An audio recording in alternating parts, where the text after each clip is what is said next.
Les parents sont amenés au commissariat et on leur pose certaines questions. Ensuite, on s'aperçoit que des coups ont été portés qui ne sont pas du tout liés à l'accident. Une chose très importante, ce jour-là, le jour du décès de Jérémy, le 16 février, la police a remis une kippa blanche qui était sur les lieux à la famille de Jérémy.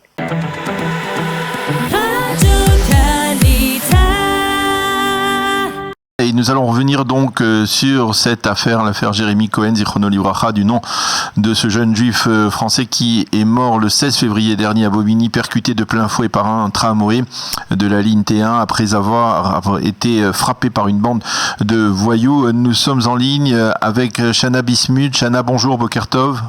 Boker Tov, bonjour à tous. Merci d'être avec nous ce matin. Vous êtes présidente de l'association Paul Barrère qui vient en aide aux personnes en difficulté dans la communauté juive et qui est venue en aide depuis le début de cette affaire à la famille de Jérémy Cohen. Alors je voudrais qu'on essaye de faire un peu le point d'abord sur l'état de la famille, c'est dire comment est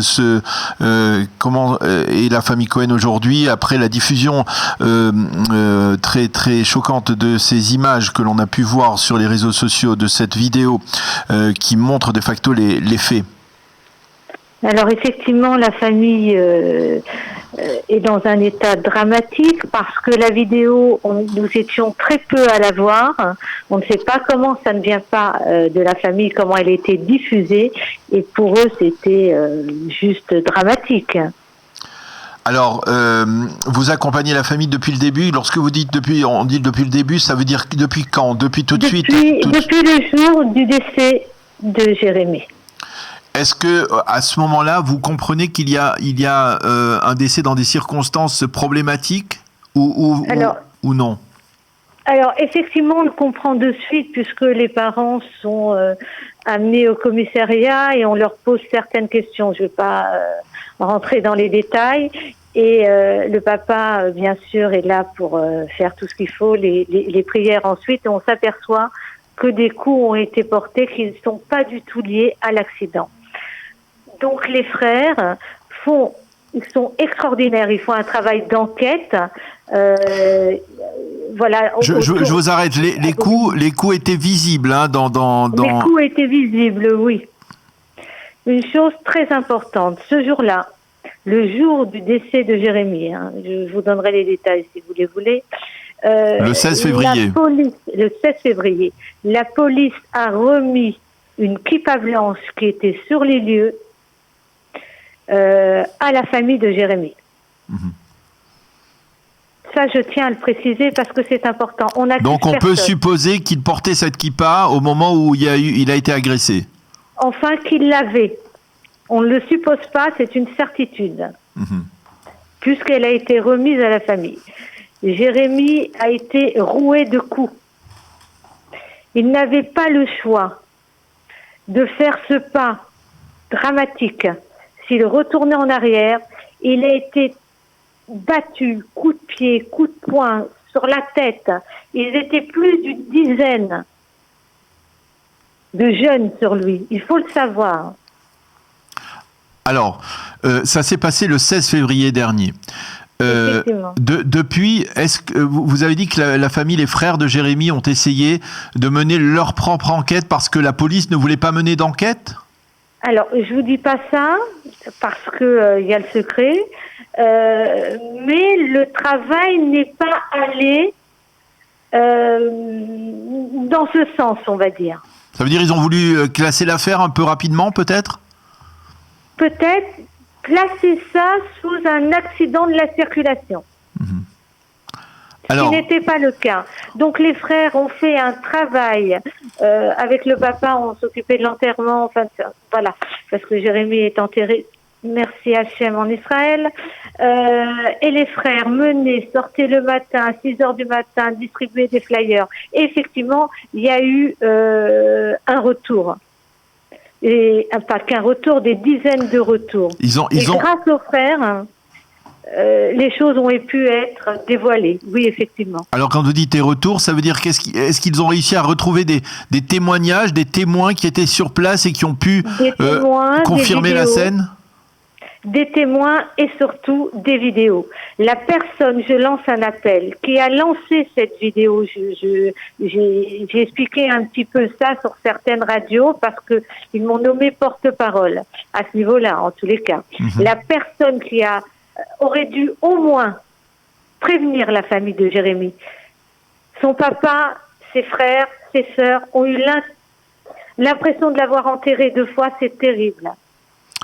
Bien entendu, c'est à la fois terrible, mais de facto, cette vidéo, elle peut servir de preuve Effectivement. Elle peut servir de preuve pour confirmer le fait de l'agression et pour montrer que d'une certaine manière, Jérémy échappait à ses agresseurs.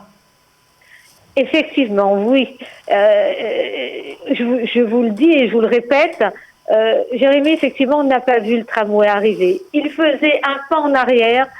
Quand il avait les dents cassées, il était dans un état dramatique. Il titubait, il ne voyait plus clair. Alors, où on en est aujourd'hui? C'est-à-dire que finalement, d'abord, qu'est-ce qui s'est passé pendant ce mois et demi? C'est-à-dire pendant 1 mois et demi, il n'y a pas eu de développement majeur. L'enquête, en dépit de ces témoignages qui ont été recueillis par les frères, la police n'a pas voulu reprendre l'enquête?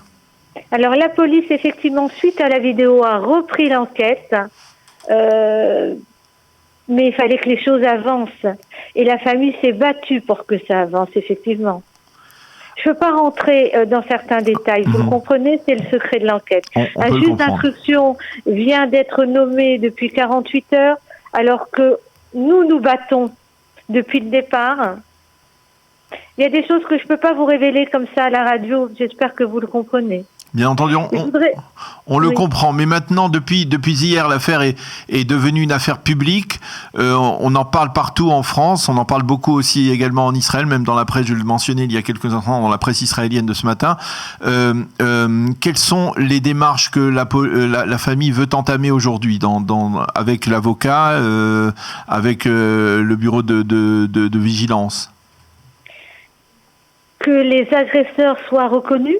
Ça, c'est une réalité. Que l'enquête, il demandait rien de plus que les choses avancent pour que les agresseurs de Jérémy soient condamnés et retrouvés. Le film peut suffire pour les identifier? Le film peut suffire. Le travail, c'est le travail de la police. Vous vous rendez compte que les frères ont fait le travail de la police? Alors, est-ce que vous avez un peu le sentiment, et bien entendu c'est une affaire extrêmement douloureuse, tragique, et elle intervient d'une certaine manière, comme il y a 5 ans dans l'affaire Sarah Halimi, elle intervient à la veille des élections présidentielles. Vous avez un peu le sentiment que cette affaire est récupérée par certains candidats? Effectivement, oui. Alors, la seule chose positive, c'est que ça va booster l'affaire, ça va la faire avancer et mettre dans la lumière. Vous n'avez pas porté ni accompagné la famille. C'était terrible. Dire la vérité, montrer les vidéos à la police, montrer les choses à tout le monde, et ça n'a pas avancé. Aujourd'hui, depuis quelques jours, les choses ont avancé pour la famille. La vidéo n'a rien à voir, c'est dramatique, ça va booster. Depuis peu, il y a un juge d'instruction qui a été nommé et les choses vont être entendues et encore plus entendues grâce aux médias maintenant, oui, effectivement. Alors nous sommes ici à Jérusalem. Parlez-nous de la décision de la famille d'enterrer Jérémy à Jérusalem, sur le mont des Oliviers. Alors cette décision a été prise effectivement par la famille pour protéger Jérémy. On ne voulait pas que ces agresseurs arrivent dans n'importe quel cimetière parisien et commencent à saccager. Et donc, il faut vous dire... Excusez-moi, je suis désolée, je vous ai coupé, allez-y. Non, c'est votre association qui a d'une certaine manière accompagné la famille aussi dans les démarches pour l'inhumation en Israël, au Mont des Oliviers? Effectivement.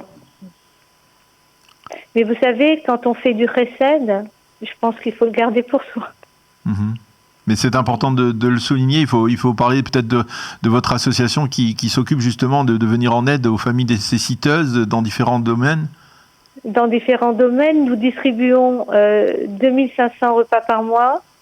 Mettons des gens qui sont à la rue dans les hôtels et accompagnons jusqu'au dernier devoir pour des personnes qui n'ont pas les moyens etc. Voilà, et c'est dans ce cadre-là que la famille, ce n'est pas parce qu'ils n'avaient pas les moyens, mais ils ont entendu parler de ce que faisait l'association, ils ont entendu parler de moi, effectivement. Je voudrais revenir sur un point. Oui. On parle de Jérémy qui a un petit handicap. Oui, c'est quand même un gamin qui a eu son bac S, qui a fait de l'informatique à Jussieu, qui a fait pas mal de choses. Il a été un petit peu plus en retard d'un autre jeune. Je dirais. Il était plus lent, on va dire. Plus lent, voilà. Il était doux. Il n'y avait pas, c'est pas un handicap, voilà. C'est pas un handicap majeur. Oui. Exactement. Il était entouré par une famille aimante. Ce sont vraiment des gens formidables. Vraiment, qu'Hachem les aide, vraiment. Eh bien, Chana Bismuth, merci beaucoup d'avoir accepté de témoigner. Permettez-moi de vous solliciter éventuellement pour la suite de ces événements de l'enquête. Nous essaierons de nous tenir au courant également avec vous pour voir comment cette enquête va se développer au cours des prochains jours. Merci beaucoup d'avoir accepté de témoigner. Merci à vous. De témoigner sur Radio Kalita. Merci et à bientôt. Merci, à bientôt.